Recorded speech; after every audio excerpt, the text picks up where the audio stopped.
Halo MotoGP lovers. Selamat datang di channel FMGP Sport.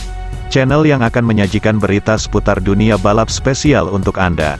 Jika Sobat GP terhibur dengan berita yang kami sajikan, jangan lupa subscribe dan nyalakan notifikasinya. Baiklah, langsung saja mari kita simak berita selengkapnya.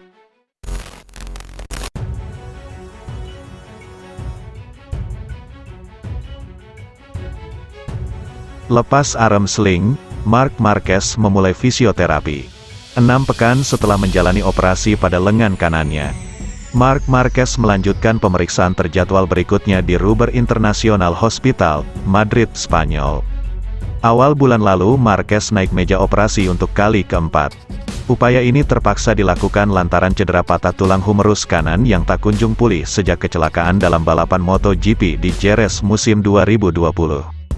Operasi berlangsung di Mayo Clinic, Rochester, Amerika Serikat.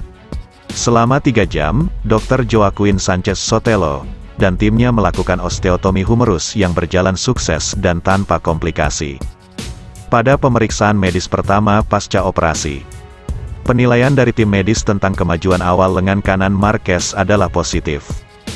The Baby Alien turut direkomendasikan untuk melanjutkan latihan terkontrol.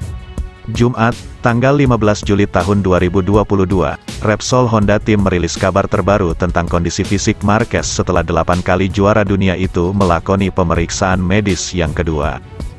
Skuad pabrikan asal Jepang itu menyatakan, tim medis yang terdiri dari Dr. Joaquin Sanchez Sotelo, Dr. Samuel Antuna dan Dr. Angel Cotoro, puas dengan perkembangan tulang humerus kanan pembalap bernomor 93 itu. Selanjutnya Spaniard telah diizinkan untuk memasuki tahap pemulihan berikutnya, serta memulai fisioterapi dengan latihan lengan kanan dan kardio. Kami telah mengambil langkah penting dalam proses pemulihan, ucap Marquez dalam pernyataan tertulis. Pada pemeriksaan kedua ini, para dokter telah memastikan bahwa tulang humerus kanan berkonsolidasi dengan benar. Kami dapat memulai fisioterapi pada lengan kanan dan latihan kardio. Saya sangat senang dapat memulihkan mobilitas di lengan saya untuk terus memajukan proses pemulihan. Saya ingin berterima kasih kepada seluruh tim medis atas perawatan dan perhatian mereka. Lebih lanjut, dikarenakan fokus terhadap pemulihan, kursi kosong Marquez di garasi Honda digantikan sementara oleh test rider HRC, Stefan Bradl. Sejauh ini belum diketahui kapan tepatnya Spaniard bisa kembali balapan. Alberto Puig selaku tim manajer Honda berharap Marquez dapat comeback sebelum berakhirnya musim kejuaraan. Diharapkan pula ada andil darinya untuk terlibat pengembangan motor baru RC213V edisi 2023. Dalam pemeriksaan medis yang dilakukan pada Marc Marquez 6 minggu setelah operasi pada tulang humerus kanannya, evolusi klinis dan radiologis yang baik telah dikonfirmasi. Kata Dr. Joaquin Sanchez Sotelo, ini memungkinkan kemajuan dalam program pemulihan mobilitas dan kekuatan lengan kanan. Pasien akan menjalani pemeriksaan baru dalam 6 minggu ke depan, pungkasnya.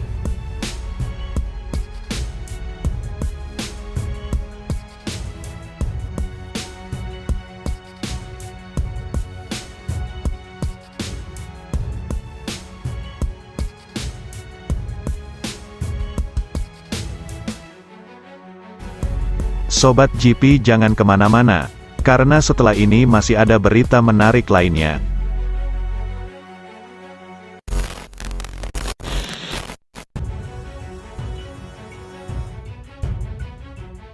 Pembalap Yamaha RNF Racing, Andrea Dovizioso, telah mengonfirmasi bahwa musim ini akan menjadi akhir petualangannya di kejuaraan dunia balap motor Grand Prix. Usai berpisah dengan Ducati pada 2020. Dovi menjalankan peran sebagai test rider Aprilia hingga pertengahan 2021. Sebelum kemudian bergabung ke tim satelit Petronas SRT, kini bernama RNF Racing, untuk MotoGP 2022. Sayangnya performa Italiano tak menggigit seperti dulu. Hingga seri Assen, raihan terbaiknya hanya finish P11 di Portugal. Sang pembalap pun terpuruk pada peringkat ke-22 klasemen sementara dan baru mengantongi 10 poin. Apa yang dialami Dovizioso terasa kontras jika dibandingkan Fabio Quartararo.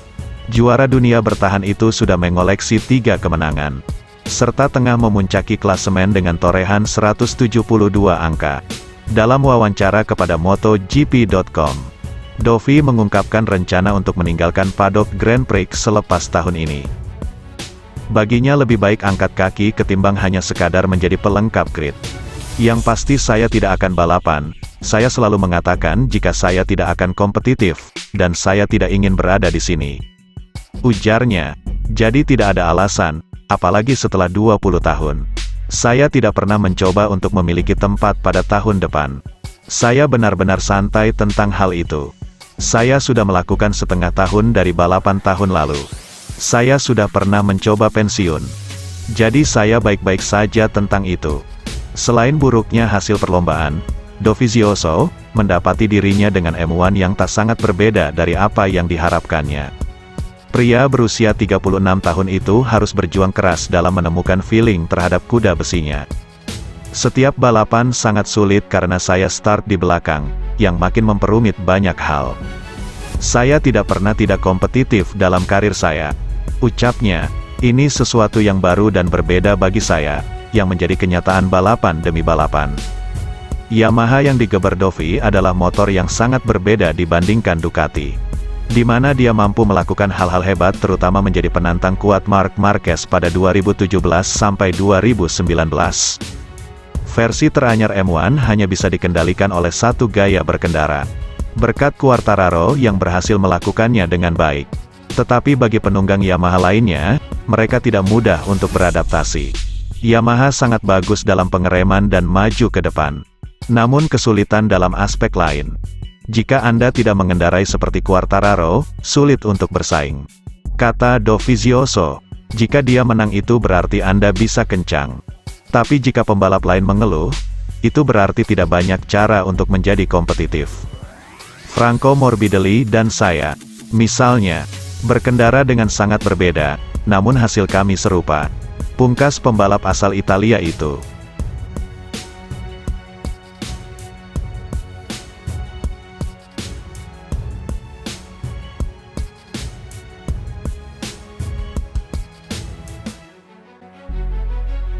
Terima kasih sudah setia di channel ini. Nantikan ulasan-ulasan menarik lainnya dari channel FMGP. Jangan lupa tinggalkan subscribe-nya dan sampai jumpa.